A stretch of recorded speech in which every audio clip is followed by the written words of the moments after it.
দেশের নির্বাচন পূর্ববর্তী পরিবেশ এবং ওসমান হাদির ওপর দুর্বৃত্তের হামলার প্রেক্ষিতে শনিবার জরুরি বৈঠক ডাকেন প্রধান উপদেষ্টা ড মোহাম্মদ ইউনূস।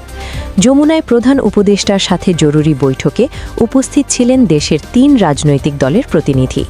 সকাল ১১টা থেকে বৈঠক শুরু হয়ে চলে প্রায় ১ ঘণ্টা। বিএনপির পক্ষ থেকে ছিলেন স্থায়ী কমিটির গুরুত্বপূর্ণ সদস্য সালাউদ্দিন আহমেদ এবং মেজর অবসরপ্রাপ্ত হাফিজ। বৈঠক শেষে জাতীয় ঐক্যের ডাক দেন বিএনপি নেতা সালাউদ্দিন আহমেদ।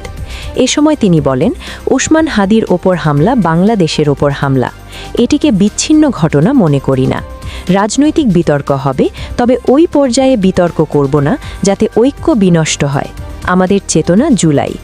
সবাই ফ্যাসিবাদের বিরুদ্ধে ঐক্যবদ্ধ উল্লেখ করে তিনি বলেন, চট্টগ্রামে বিএনপি প্রার্থীর ওপর হামলার ঘটনায় আইন শৃঙ্খলা বাহিনী কঠোর ব্যবস্থা গ্রহণ করেনি।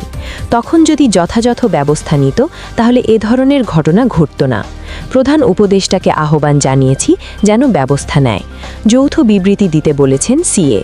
সবাই যেন একসাথে থাকে বলেছেন তিনি। ইনকিলাব মঞ্চের ফ্যাসিবাদ বিরোধী যে ডাক দিয়েছে বিএনপি সেখানে অংশগ্রহণ করবে। ঐক্যবদ্ধ সেটা আমরা দেখাবো।